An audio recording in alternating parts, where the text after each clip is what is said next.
barına kapırlar kanını saçtı Muhammed.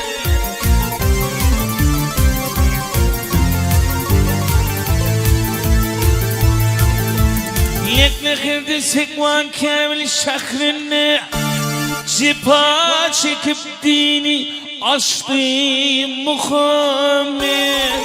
Peygamber'i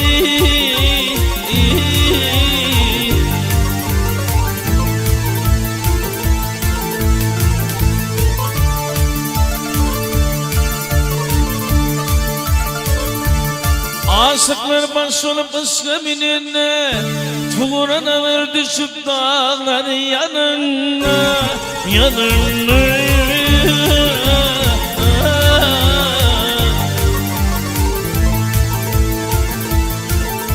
Vah bırak gelip büyük yeri iğneni rif mahraç coştu Muhammed.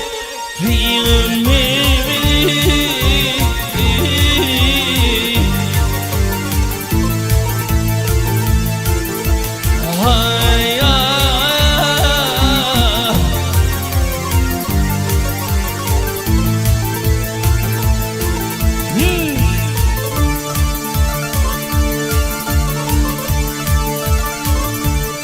Mağracı gecesi hacı barına Cebrail perişti bilin yürene yürene.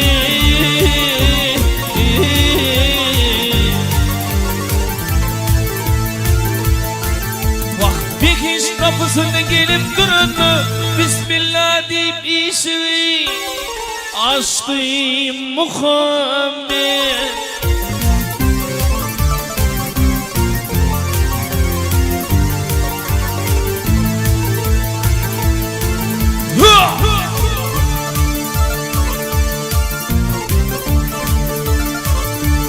Mağtımul ödgü dini bozulur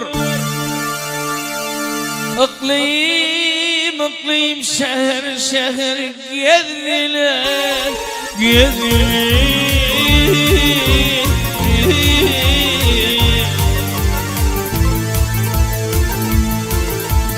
Çevir çekip İslam dini düzülür Al küçük şaşını dostum öttüm Muhammed.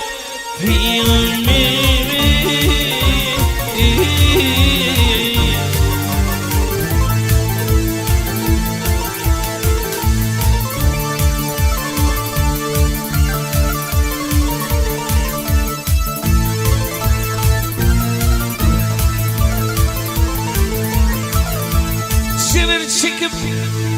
Çevir çekip İslam dini döndürür 63 yaşını varılır öttü Muhammed.